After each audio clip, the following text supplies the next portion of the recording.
তো এখন স্টেবিলাইজারের এই রিলেটা চেঞ্জ করলাম, দেখতে পাচ্ছেন অবস্থা কি হয়েছে। এটা 10 অ্যাম্পিয়ার রিলে ছিল, 2C রিলে, আর 3 KB স্টেবিলাইজার। রিলেটা অবস্থা একদম খারাপ হয়েছে, লোড নিতে পারেন তার জন্য।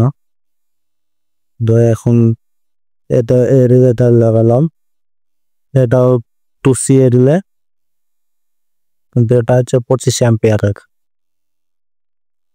এই রিলেতে এখন আরামসে খুব ভালো চলবে, দেখতে পাচ্ছেন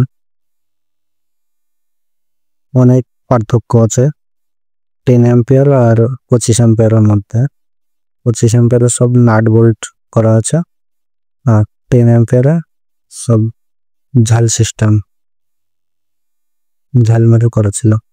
তো কাজটা করলাম, কেমন হচ্ছে সবাই জানাবেন, আর সবাই ভালো থাকবেন।